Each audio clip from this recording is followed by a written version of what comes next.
Okay, so now we are Official. official. Now it's official. And, you know, Erica said that actually she wants to hear, I don't know if all of you, but also not only me, but since we are a lot, that's what we decide as a group. But I'm happy that everyone else can jump in and ask questions if that's also okay. First of all, I want to thank you because this is really an honor for us. We talked so much about you, and we think we know you, but we actually gonna now see, because you have been so part of our lives for the past year, and this has been an incredible journey. I'm reading what I wrote down. It's studying Kohelet has been an incredible journey, and your book has been our compass throughout this year. And having the opportunity to speak now with you is really an honor, and we are really happy. And I guess that this must actually, I'm improvising now, this might sound strange that the group of Mexicans and Argentinian and everyone is like reaching out and maybe telling you that we are, very looking forward for this opportunity. And as I told you, this group has brings together people that with different levels of experience in studying Tanakh. And for many, it was the first time actually reading Kohelet. And some of the group here said that when they were trying alone to read Kohelet, it make actually no sense. But as a group, actually, it was amazing to do it together. And actually, with your guidance was more easy for all of us. And we discovered that its message is as challenging as liberating, and it confronted us with difficult realities, but also taught us to let go of control in a way, and embrace the present without needing kind of rigid explanations. This was kind of the things that we wrote down. This is something that I compiled from all the reflections of the group and questions. I don't like doing this, what I'm going to do, because I don't like summaries, especially in a book like this. I think it's actually not a good idea to do this. But let me share with you one of the most powerful lessons that I think that we all agree. And it was realizing that we frame it like this, like, especially in this sad day, actually, and the news are still coming and it's crazy. But Kohelet sort of taught us that anything can happen at any moment. And there's a time for everything. And anything can happen at any moment. It has become kind of a mantra.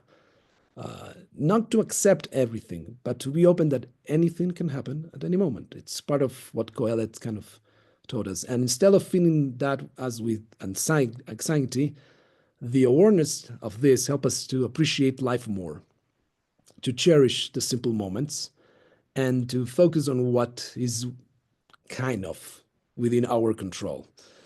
We went through dark times, but emerged stronger as a group because we learned to reshape the narrative we imposed on how life should be. And Kohelet challenges that a lot. That's what we felt. And we as a group kind of let go of the need for absolute purpose and instead found joy in what you call, and I was sharing with the group that does coffee moments, something like that. Like, just go out and have a nice cup of coffee and then come back and delve in the inexplicable thing of life. With friends. With friends. Okay, that's coffee also with friends.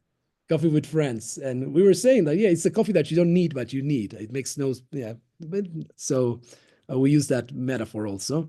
And while doing that without losing depth and the seriousness of life, which is also what Kohelet brings. I will just add two more things and then we jump into the questions. And interesting that the year has been filled with highs and lows for everyone in the group and as a people.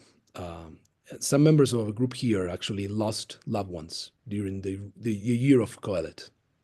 And it's actually interesting that they found comfort in having read Kohelet or reading Kohelet while having this losing friends, family, and also people are struggling with some illnesses, and they found comfort over and over again. This is such an incredible moment to have this text with us, to accept that this is part of our kind of sacred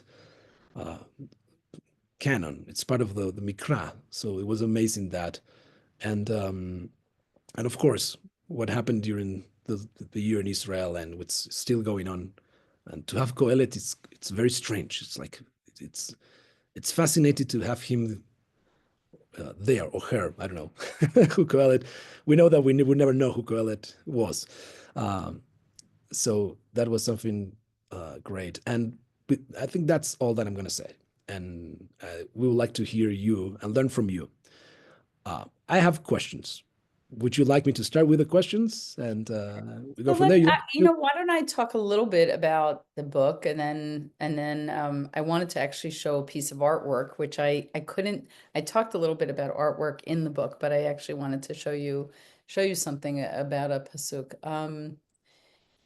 First of all, I want to dedicate our learning to the Bibas family and the Lifshitz family. I think, the ongoing news, I'm not going to talk about it because then I'm going to start to cry and it's going to be hard. But and I spent the better part of last year sort of working on a journal about the experience in Israel and texts related to it. But I took a break. I wrote on Esther. It was a very large book. It was about the same size. And I had worked on Esther in this Tanakh series, the current Tanakh series. They said to me, do you want to do Jonah or do you want to do Esther? And I wrote my doctorate on Esther in the 16th century. And I thought, that was a hard experience. I'm going to do Jonah. Jonah's going to be shorter. Meantime, Jonah, as you'll see when you study, you can study for years and he's still a mystery. He's just a mystery.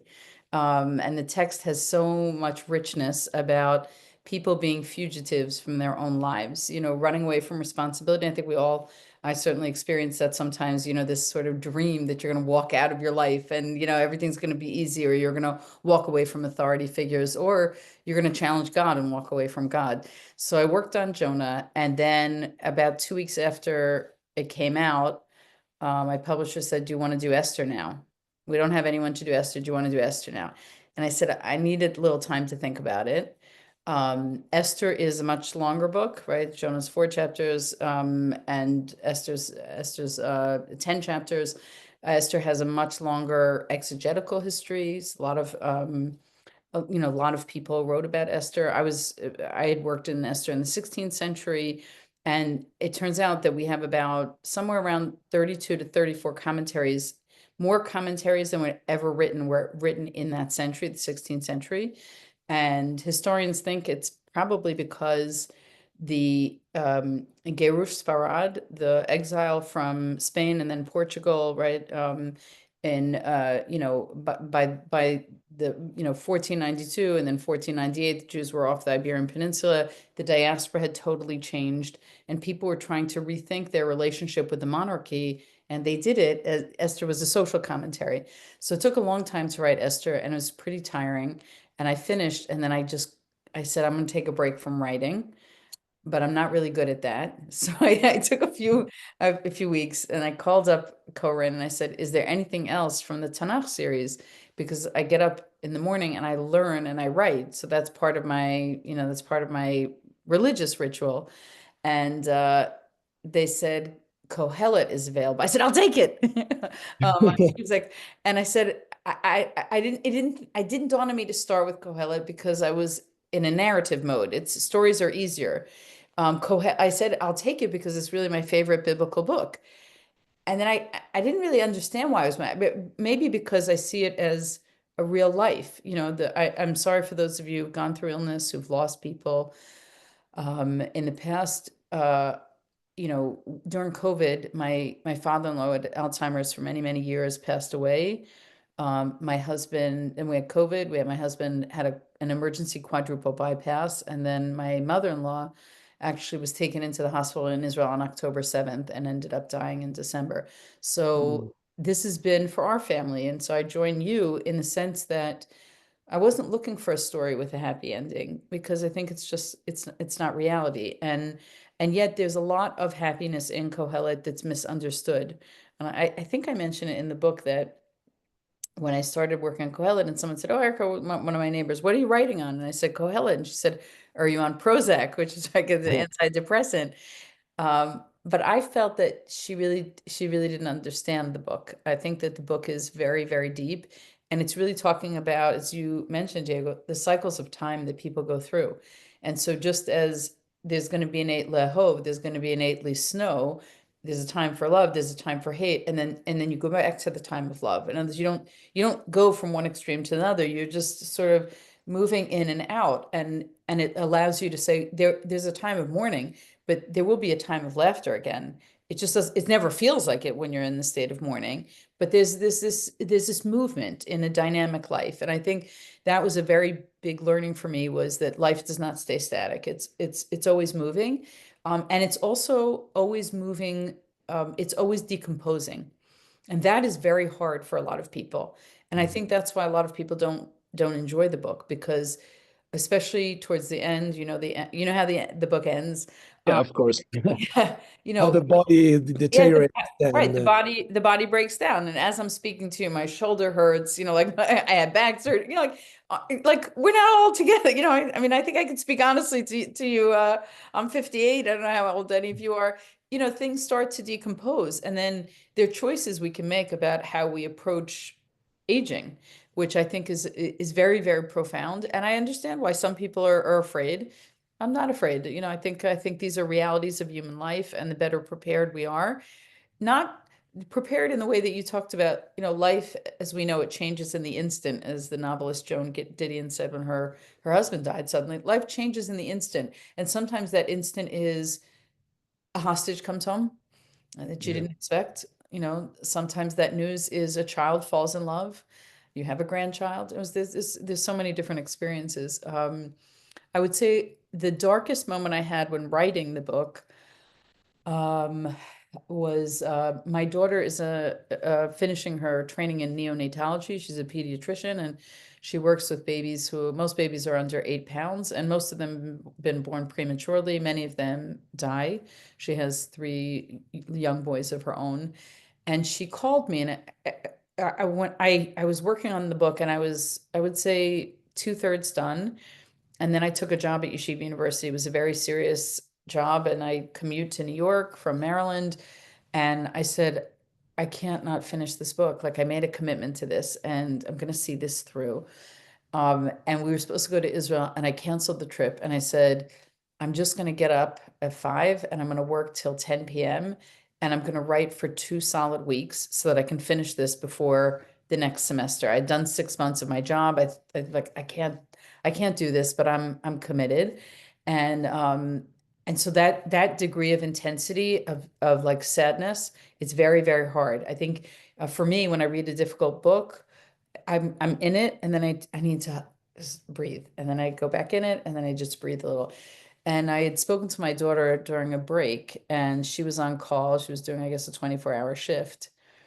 And I was just dealing with the moment where of a stillborn, right? Which I write about in the book, and also really in Eov, in the book of Job. There's a lot on, if only I had been, stillborn, if only I hadn't been born.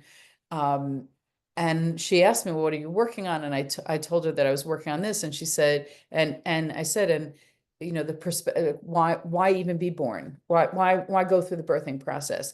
And she said, that's what a mother just said to me today, whose baby died. And I remember that was I needed to take a break from the book, because life can get a little too existential. And I think we felt that today very much so. I think the anxiety deepened and was shocking in ways that we didn't anticipate. Oh, that the mother isn't really the mother, that they were, Hamas placed things in coffins, that there were other bus burnings. It feels like some days you wake up and you go, I just, the layer and another layer and another layer. And I think we've been living a very layered existence, and I don't know how it is in where you are. So it's made me think a lot about, maybe I'll take a break, and if you I've been talking too much, so if you have a Oh, question. that's great. Actually, that's kind of the first question. You answered kind of the first question. It was about like, how did it change you, Kohelet, in your perspective? I don't know if it will tell you in your religious practice, but in your this kind of way of seeing life in general. You actually that was the first question, and you just answered it. It's like Look, I think it was a maturing experience for me. It made me I'm an extensive reader, and I'm not afraid to read difficult or depressing things. Maybe now a little bit less so, because the newspaper, everything feels so depressing that you need a little bit of psychic relief. yes, Um, but I do feel much more mature about my happiness as a result of the book. I think holding on to the happiness, which is a little bit of what I want to talk about later in the text, this idea that of transience and things are temporal, and because they're temporal, they're more beautiful, and because they're temporal, you need to hold on to them while you have them, and you need to deepen those moments. You know, you can call them coffee moments, you can call them scotch moments, whatever, you know. Movie moments, ice cream moments. I don't know. Yeah, that's right. You know, one of the for me, one of the interesting things that I did not find in your book, now that you're talking about the moments, and I agree with that. I'm sure you might be familiar with the poem from Yehuda Michai that says that Kohelet got it wrong. Did you know that poem that he says actually you don't have? There's a I'm just quoting it. I'm not reading it. You don't know that a poem? I have to think because I'm a big Amichai reader. He No, says that, you know, I don't know it by heart. I can find it and send it okay, to you. But please. it's something like, um, you know, it goes something like, there is no time to have time for everything. Yeah, Everything happens at the same time, he says. yeah, And the same eyes that you cry, you need to laugh. And you have to learn to make love during war and to go war during love. He starts playing around and he says, Kohelet got it wrong, which yeah. is one of the most striking lines. I Yeah, always oh, I love that. I'm going to look that up right after. I will after I will finish and then I sent Thank you by you. email because I looked for that one and I said like it's strange because it's actually plays with that idea. He's one of the authors that for me only Yehuda Michai can do that challenges and he Right. says Yeah, I yeah. always been fascinated that you know is another artist living 2000 or 1,000 years after. So you know I don't Right. agree with you and it's interesting that Well, I sometimes actually think if Kohelet were here, we'd have a few good arguments with him. And I think he would enjoy it. I mean, I think he put out a lot of provocative thoughts. Certainly stylistically among academics who are writing about the book, the notion that he was testing out quotations and advice that people and he was actually saying, I don't know if I agree with this, right? Is this true? So I'm not sure that all of these were original to him. He claims in the end that he was collecting pieces of wisdom. Imagine you said, I don't know, what's a popular Mexican expression? I don't know. mi casa es tu Okay. casa, Right. So casa that su casa. right. So that you could say, you know, is that actually true? If I took your house, would that be okay? Actually, when you, I don't know, but they say it, but I don't know if that's true. Actually, if you go to their house, they will welcome you, but no, not that much. Yeah, not that much. It's an expression, but it's not. So I think he was, and I think, by the way, maybe because we live in an era, a post-truth era where facts are hard to come by politically. There's a politicalization of knowledge. That there are things that I really question, you know, and I think Kohelet helps you be a questioner, and so don't assume anything, and don't trust anyone, and don't trust wisdom because someone said it or because someone famous said it. I have a little maybe fictional idea in my head that you know that there's a wise man Kohelet who's poor and no one listens to him because he's actually poor. Yeah, I think that's the author. I think the interesting. author, yeah, You I know, think the I author ventured. pretended I that he was rich, pretended that he was royal so that he would get attention. This is my fictional, I have actually a fiction that I'm working on in Kohelet. I don't know if I'll ever publish it, but I started working on it long before I worked on the actual commentary. So maybe one day. Yeah, that's so. I ventured one of the sessions at the end of the book. I think it's the in chapter 12. It's the second essay that you wrote about like how Kohelet actually about the text itself. Yeah. And there was a moment that I did say this myself, and I put it on my words that uh, I, remind me for a second that maybe as they say, like Shakespeare actually was not one person. I venture to say to the group, you know what? I don't know if Erica will say this because it's not kosher enough. I can say it. I don't know if Kohelet actually, as a collector, is one person or is, you know, a group of people that put this together. We will never know actually if there is one Right, author right. We or also, by some of the them way, still we don't know how have many books of things were different days. edited. We don't know how many things were edited. We have very little information in the Talmud, how the Talmud's edited, how biblical books are edited. So it's hard to come up with answers. And I think you can spin a lot of wheels in that discipline without really coming to, to satisfying answers. But yeah. So great. So next question that I have, okay? I have questions, don't worry. One of the core struggles in Kohelet is the tension between the futility or the air or the breath, or I don't know, you can, all the words that you teach in that chapter, the futility of everything. And at the same time, the title of your book and the search for meaning, because actually we do that for the search of meaning. So as someone who has dedicated your life to education and teaching and all you're doing, how do you personally now navigate this tension? Do you navigate this tension at all? Like, Well, I navigate it every day, and I would say multiple hours a day, which I imagine many of us, I mean, I am in a meaningful profession, and I do feel this is, I guess, year 37. And so I don't really suffer boredom at work. I don't suffer, but I do think a lot, and I'm interested to hear you, and not, all of you. If if you have a lot of moments of feeling the futility of the work that you're doing. For me as a writer, I can't even tell you how happy this makes me to spend this hour with you, because when you write a book, you get very little feedback. I know that people don't think that's the case, but you write something and you have no idea who reads or if no one reads. And I think I would say, I think it was book 10. I had a real crisis, a writing crisis, where I just said, I'm not going to write another book, because you get your royalties. So I'm going to let you in on a little secret. So you get your royalties. And then my first 4 books, I get you get royalty statements every quarter from this particular company. And sometimes it's 14 cents or 28 cents or no cents. And they said, we're not even going to write you a check until you reach $100.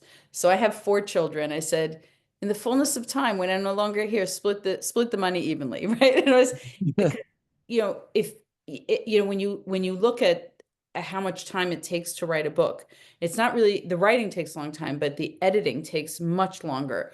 The editing, the production of the book, and then talking about the book, which is harder for me. It's just it's draining, right? It's not. And I said to myself, why am I doing this? No one reads. And so for a little while, for a few months, I stopped writing. And then I had to come, and I really, that was a big Kohelet moment for me. What's the point? The Kohelet uses the term amel a great deal, amel, to toil. And I really felt like I was toiling in the vineyard of ideas, and hours and hours and hours. And for what? And then I came up with my own. I just felt, this is my own this is the way I relate to, this is part of my spiritual world. It's maybe the most fundamental part of my spiritual world, is the creativity with the Torah itself, to be immersed in this world, and the joy of interpretation. And it's so pleasurable. And then I just said, I just will take pleasure in it myself. Now you'll say, but then why do you publish anything? And I think part of that is, when you know someone else is going to read it, you have to always think about how you're organizing ideas. So it forces me to organize ideas for a reader, whoever that reader may be. So I think that's how I made my peace with it. And I imagine in your different professions, many of you have had moments, if you want to share them, I'd be interested, where you feel, oh, I feel like I'm done here. This is futile. I usually go to an exercise that it says, like, you imagine somebody that comes to you and say, okay, you just win the lottery, and in your bank account there is now, millions of dollars. You don't have to work anymore. So Diego, what you do tomorrow? I think I wake up, I'm gonna go to the shul, put tefillin, pray, and then continue teaching. So that's kind of, I would not just go to the beach and quit everything, and now I'm gonna buy a Ferrari, and that's, I will this is what I like to do. So that's a good kind of question of, like, Yeah, I would like a little bit more beach. I'm going to be honest. I think I'd like a little more beach in my life. I told you, you can come to Mexico. We will treat you. We have beautiful beaches here, so you can enjoy here. Erica just said, if someone else wants to jump Yeah, in. I would love to hear if someone else, Susie, you're nodding, so I'm smiling. I would love to hear. Actually, Susie is the one, unfortunately, who her father passed away during Oh, I'm this sorry. year. And the first thing that she told me when she hugged me in the Shiva was like, I cannot stop thinking of Kohelet. So Yeah. Susie, I don't know if you want to talk about that, but I think that's also something Hi, that Erica. Hi. It's really an honor to see you, to listen to you, to study you. We have a magnificent teacher with Diego, and I have been very lucky to read you through him and to know you through him and to know you through your book. And yes, in my personal experience, my father died a couple of months ago, and I'm one sorry. of the things I told Diego was that I was really thinking about Kohelet that same moment, because it is what it is, and it just teaches you to accept life and to hold to the other beautiful moments, as you say. And it just, when things happen to you that you just have to face them, suddenly you realize you're a little bit more prepared than you think, Yeah. because you've been preparing yourself for life through studies. So I really want to thank you, and I'm very happy to be studying Tanakh through you, through Diego, and as an adult, as Heidi said. Yeah. And it's a great opportunity, and hopefully we'll have a meeting with you in person, and we'll keep reading your book. So thank you. Susie, what was your father's name? Carlos. Oh, Carlos, yeah. And he was a very happy man, a very noble heart, and all his grandkids and great grandkids call him Carlitos. Oh, Carlitos. So that's what he says, and everybody says, Abu, that's me. I know what he would want to have in his grave, because he always said that he only needed 12 more years to be 100. So that was him. Wow, So thank you. Wow. Yeah, I mean, when you look at chapter 12 and you think, the shutters are closing and the people are quiet in the market and the mourners are walking in the street. I mean, it's a beautiful picture. It's very painful. But anyone who's lost someone, I mean, I have not lost my parents, thank God, but I've lost close friends. And I think you can cut yourself off from that world, or you can actually live better. You can live better, and you can. I mean, I'm not saying that I'm great at facing aging. I think it's hard when the body begins to break down, and you get angry at yourself. Like, if I were younger, I could do this, or I could do that, or I remember when I had stamina to do that. It's hard, but it's also But still, you are as young as you're gonna be today. So yeah. So we'll just take it as it is and be thankful for what we have. Yeah. True that. So can I look at a painting with you? Would that be okay? please go ahead. Okay, so I'm gonna share something. Oh no. They just gave me a new computer at work. So guess what? Let's see, how's this working? No. Diego, I may have to send it to you. Send it and I can share it from my screen. This is so frustrating. I knew I should never let them give me a new computer at work. It never works. Okay. This is what I'm going to do. I'm going to send this. I'm going to send you right now. Okay. And I'm sorry, everybody. And I'll talk for a minute about what I'm going to send you. Kohelet. Okay. So I'm sending this to you right now. There you go. It's off. Okay. I close my browser, but I'm going there. Yvonne, you're in a body. So I grew up in Deal, New Jersey. So I'm not Syrian, but I have a lot of Syrian friends. So we had a number of Abadis. And also Esti Abadi, who's married to, used to be in the Safrash synagogue. Yvonne, don't be shy. She's our youngest in the group. She has a PhD in I think it's literature, right? Almost. Almost there. So Oh, you're what?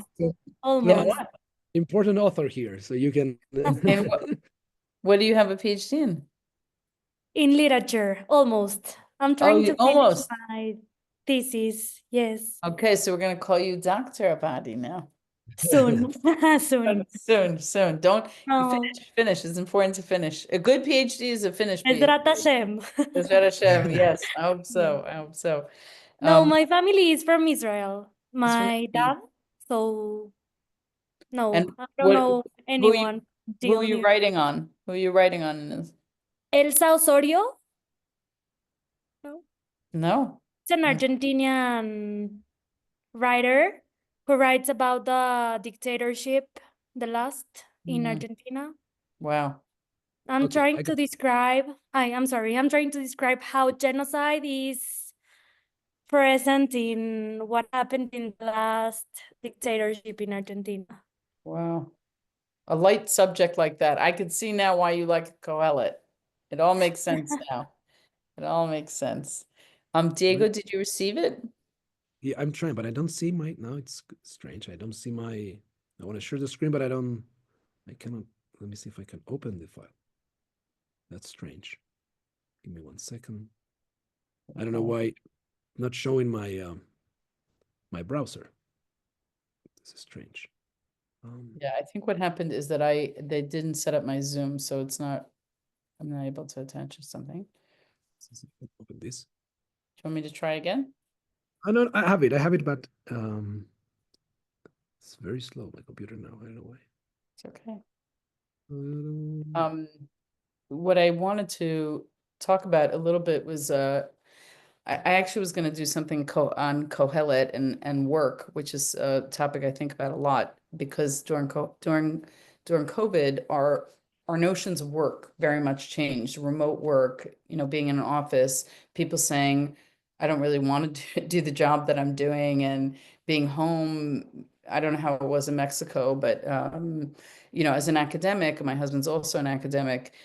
COVID was actually good for academics. It was good for writers. It was a lot of time and a lot of space, and fewer obligations and fewer meetings. But it was, this real crisis around work. So I was going to talk about that and look at some psukim with you. But because of today's circumstance, and because also we're coming up to the holiday of Purim, and the mandate, Mishnechnas Adar, Marbim Simcha, that we're supposed to increase in happiness when we reach this month of Adar. And during the war, it's been very hard. Simchat Torah is not full of simcha. Holidays that we associate with joy or freedom, Pesach, everything seems to feel, darker and harder. So I wanted to look at one particular pasuk. I'm not say it's my favorite pasuk because I have a lot of favorites, but it's a lot of fun. Oh, maybe you found it. Is it working? Tell me can you see it now? Is this? Yeah. I got it. Oh, it was so difficult. I don't know what's going on. Wait a minute. Oh, it also saved the one with the typo. That's interesting. Okay, so this is a painting. Could you put it a little higher so you could see just who painted it? This, Yeah, the name? just at the bottom of the frame. Yeah, Nachon. That's it. Okay. So this is a painting by Isabella Pinson. Which is interesting. It was a female painter in the early 19th century, and I wish I could see this. It's not a big painting. It's a small painting, but it's if you notice, it's a painting of, this is actually a young man. Seems to be an aristocrat because he's got sort of, if you look closely at the painting, he's got, velvet clothing. And if you look, he's overlooking this beautiful, this building with classical architecture. And if you look on the shelf, on the windowsill, he's got his books. And then on the right is his pen. It doesn't look like he's doing a lot of writing or doing a lot of reading. He's very interested in the fly. And we know he's a fly catcher, that's what it's called. But if you look, and it's a little hard to see here, there's a jar on the windowsill. He's already caught one fly. And it's as if he's making his own science lesson with the flies. He's not really, really interested. Very good. He's not really interested. And the fly, even though the fly occupies, so there's a creature that's caught. And for me, it's emblematic of being stuck himself. Here he's stuck indoors. He's also behind a glass window. You have a sense, you know how it is in school, you know how it is with students. Like, I just want to be out of here, right? I'm fidgety. This is not where I want to be. And even though the fly in the window takes up very, very small amount of space, it's what our eyes are drawn to. And even he's wearing a red jacket. So red usually is where the eye goes, but the fly actually really takes up a lot of room. So if you can go down, Diego, please. I would appreciate. So we'll look at, okay, so we're going to look at this pasuk. Oh, look.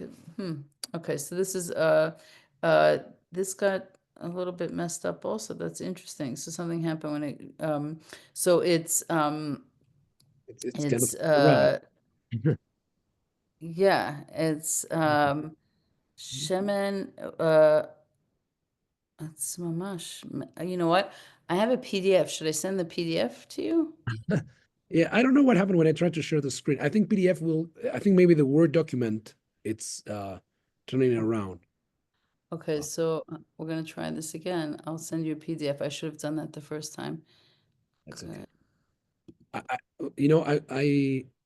What I did was I stopped making you the co-host because I couldn't share my screen. There was something strange when I make you co-host. I don't know why. All right. So This is also not, I'm not having a lot of luck today. So I'm gonna actually, I'll just gonna call up on my, I'll read it from my text, which is correct. Zvuve mavet yavish yabia shemen rokeach yakar michachma mikavod sichlut ma'at. So here you have, the translation here, the JPS translation is dead flies turn the perfumer's ointment fetid and putrid.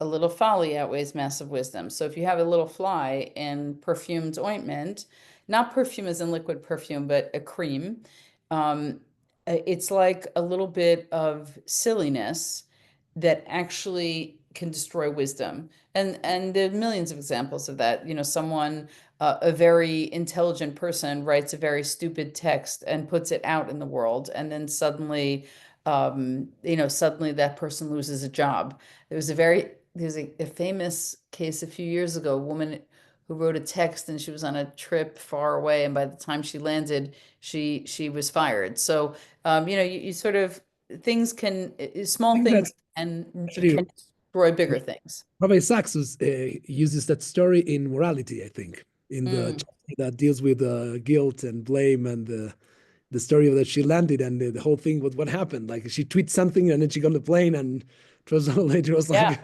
Yeah, there are consequences. Although today we've become much more crass, and who knows what would happen today. But anyway, so and Robert Gordis, who's one of the Kohelet, the man in his world, you couldn't use that title today, but when he wrote it, I guess you could.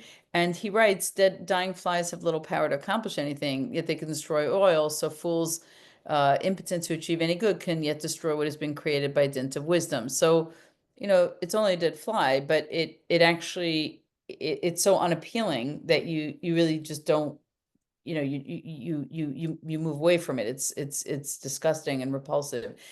And actually there's a philosopher who wrote a book, oh no, I can't remember the philosopher's name, on disgust, right? What is it? Why do we feel disgust around certain things, even things that are powerless? If you see a cockroach, and it's so disgusting and revolting, and yet it's so small, but you feel in some way that it's dominating the entire room, and you have a little bit of that feel from the painting. I'm going to go to the Rashi. So you also, I think your Rashi is a little bit messed up, but I'm going to read it in front of me. Kagon b'mei choref she'en b'zvuvin koach. What are zvuve mavet? In fact, zvuv is an onomatopoeic word. Zvuv has the sound of a fly. The z of a fly. In the winter, flies lose their strength.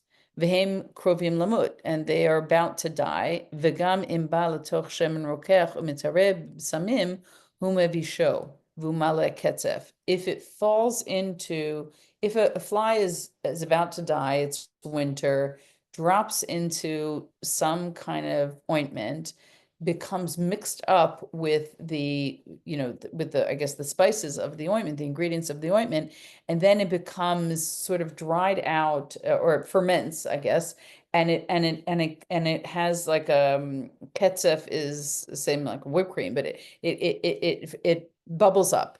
And he has a word for it in Old French. Vinira bo kamin ababuyot. It looks like boils. V'zeu mashma'o shel yabia. What does it mean, yabia?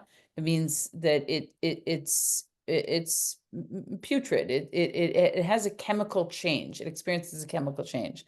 And he says, Hare devar kal shifsi devar chashuv, that something small will damage something that is actually important, the same way that a little, that chachma and kavod can be ruined by a little bit of foolishness. She'arei hichria et kulam. And anyway, so he talks about that, and he relates it to human beings, a human being who does something, does a transgression, and the transgression is small, or even if it's large, but it discounts and erases his reputation. And I think about this a lot when someone does a crime, or they transgress in a way that's socially unacceptable, and you mention their name, that's what you think about. You don't think about, and I'll give you an example, Bill Clinton, who I actually voted for twice. But Bill Clinton, I was wondering, in his Wikipedia passage, how long does it take to mention Monica Lewinsky? And how much do we remember? I mean, I'm sure you have your own delicious politicians over where you are, and International, Argentina, everywhere has that. So everywhere. It's one of those things that crosses all cultures. Are terrible politicians. I live outside. I live in a suburb of DC, so we specialize in this. But the idea that you a lifetime of good or decades of good, and then you do something wrong, and it changes your reputation, and it's this sort of fly in the ointment. And so Rashi takes that position, and Rashi also was a vintner from the south of France, so he had some experience with chemical compounds and things that change, right? Things that transform. Grape juice that turns into wine, grape juice that turns into vinegar. And so I imagine he's writing based on some experience. Can we just go down a little bit? I'm going to go down a little bit more to Ibn Ezra. And Ibn Ezra actually does something very unusual. Ibn Ezra he died in 1167. He was exiled from Spain. He was a Spanish poet.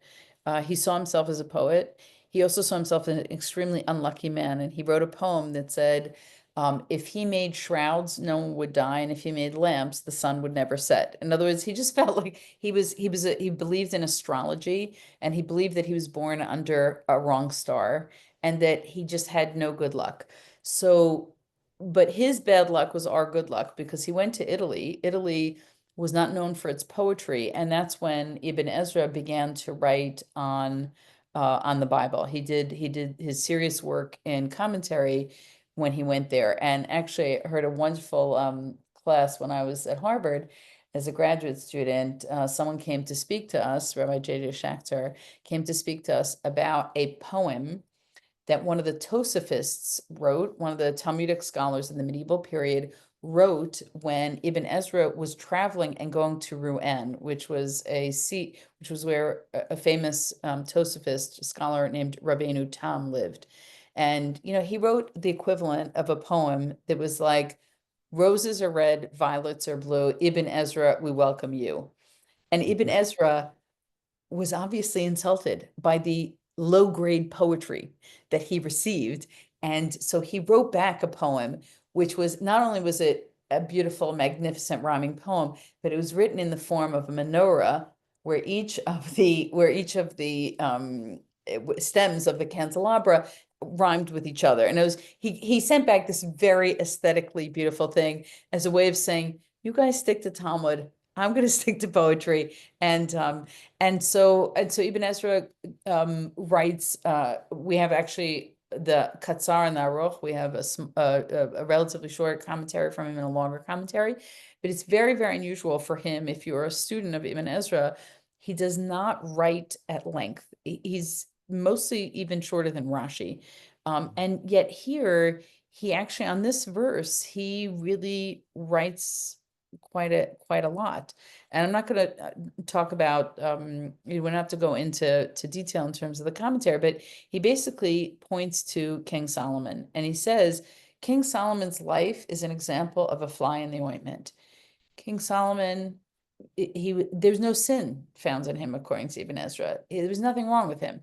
The thing that was wrong with him was actually a very big thing, which is, taking horses, traveling back to Egypt, having 700 wives, 300 concubines, and it was all those things happen, and they ruin him, and so this simple metaphor becomes something that's much more challenging and transgressive.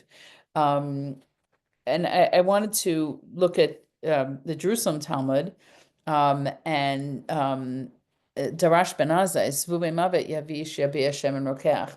Ilu Zvuv Echad Shemed Shema Enu Mavish Shemen Rokeach. If it's only, why does it say Zvuve Mavet? These Zvuve Mavet, these flies as opposed to flies. Well, maybe if you had one fly, it wouldn't do anything. Bizali de Chet Echad Shechata Ibed Kol Zchuyot Shebeyado. But you do one wrong thing, does it ruin everything? Darash Rabbi Akiva Lachen here chiva shoel nafsha upara piha lebili chok. He cites a verse from Isaiah that says this crevasse, this hole in the ground opens and it swallows everyone who doesn't obey the law.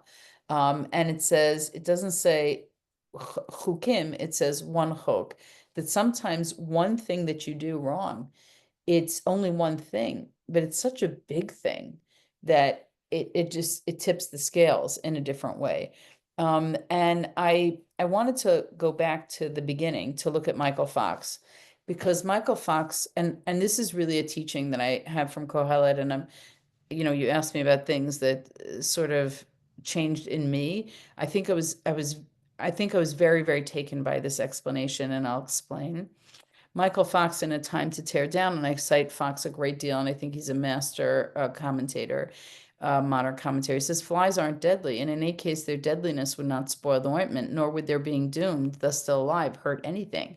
So I was a student of Rashi, and Rashi says, you put a fly in an ointment, it changes the metabolic process. There's a metabolic process and changes the ointment. In other words, a fly can change things. And Michael Fox says, flies, what are flies? They're not going to do anything. They're not Just going remove to. it. What? Just remove it and that's it. It's like, yeah, it says they're not going to hurt anything. You're not going to doom something. You just take them out. And I say that because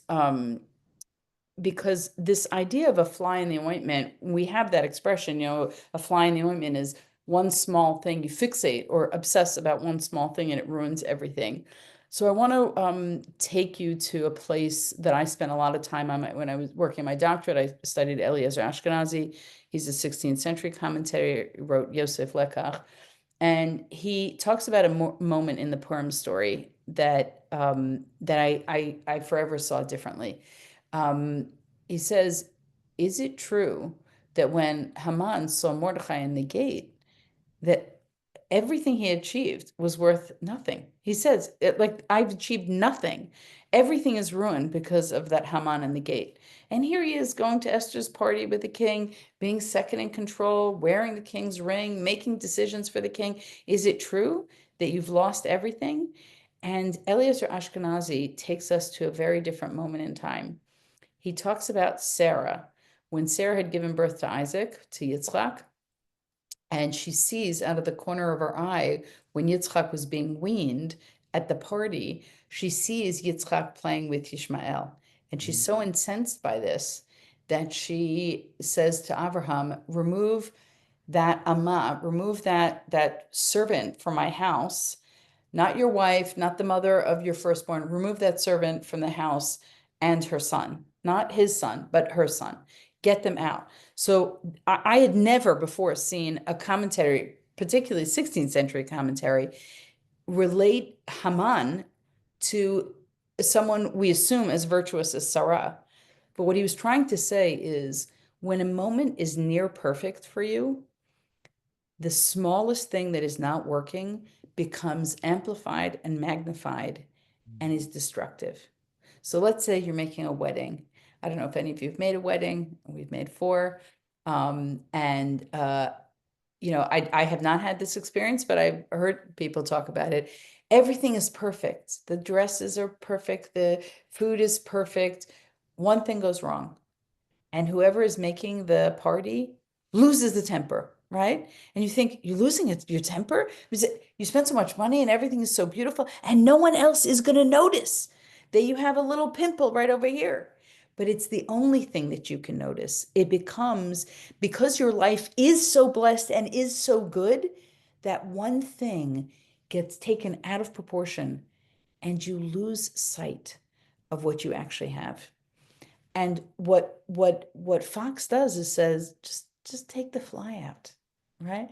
And so I think now so much of this like literal buzzing in the head, when you're thinking about all these things that you have that are good and this one little thing doesn't work, you burned one thing in the plate, or one person is kind of irritating at work, and it becomes this noise. You know how it is in a fly? We have a dance of the fly in my house. So if there's a fly in the bedroom, so then I turn off my light, then my husband turns off the light, then we dance over here and we get the fly into this room, and then it's a whole thing to get the fly out. And you're thinking to yourself, just let the fly stay in the room. Okay, we'll let the fly stay in the room. Then we both, we turn out the light, we go to bed. Zzz, zzz, right? I can't sleep. So, but the fact is, you get out of bed and do what it takes, spend the extra few minutes and remove the fly. And I think when I think a lot about Kohelet as a book about time and temporality, I think a lot about the fly moment, which is you can spend and perseverate on things that aren't working, and they're almost always small. And they don't actually ruin the perfume. You're going to throw out that $100 perfume, and you could have taken a tweezer and just taken out the fly. So that's really what I wanted to share with you in terms of Adar. I don't think these are small problems that we have that are getting in the way of happiness. But this idea of Mishanichnas Adar, when Adar is coming, we sort of prepare ourselves. It's like, I don't have to be happy all the time, but can I spend this month sort of focusing on the perfume and not the fly? So beautiful. That was amazing. That was amazing. Thank you for sharing that. I remember teaching that chapter. I think we all remember that chapter, but it's interesting to hear your perspective, because each of us resonated with different themes because you went into so many different topics in the book. So it's so much, but it's nice that you share kind of maybe your own. yeah, I mean, that lingered for me. And I did teach a bit of this when I'd been teaching in my own synagogue while I was writing, and then afterwards that was one thing people would come back and say, they'd say, I remember the fly. Yeah. It's such a visual image. I remember the fly. Every time I take a fly out of my room, I think about the fly, right? Where I think, wow, I really could lose perspective, but I controlled myself. We do that all the time, and it's interesting also that what you're saying. I'm a big fan of I don't know if you know him, Sam Harris. Yeah, I don't know him personally, but neither do I. But I like hearing his thoughts. Not all of his things, but he says that there is something that you can do that is interesting about that. You can be really angry at something that happened at home with your child, and suddenly your phone rings and it's your boss, and you go like, I'm very mad. Wait a second. Yes, hello. How are you? That's crazy, but that shows you can kind of remove how can you do that? And if you want to stay seeing the fly the whole time, you can do that. He says it's kind of your decision.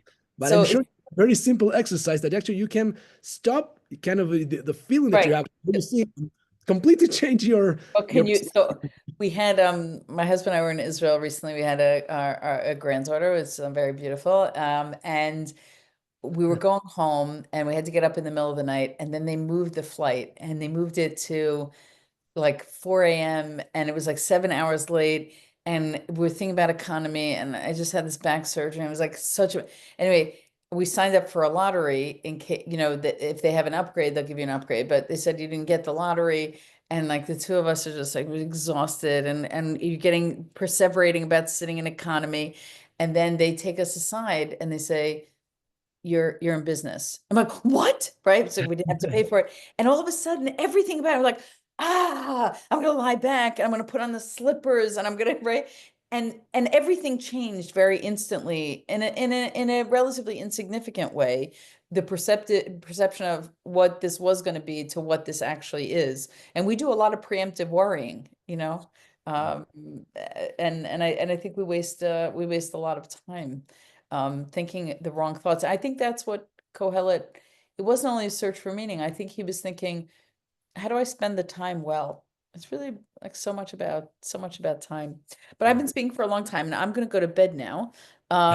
So I'm not a late person because I get up early. But I just want to say this has been the most fun hour for me in a long, long time. Thank you so much.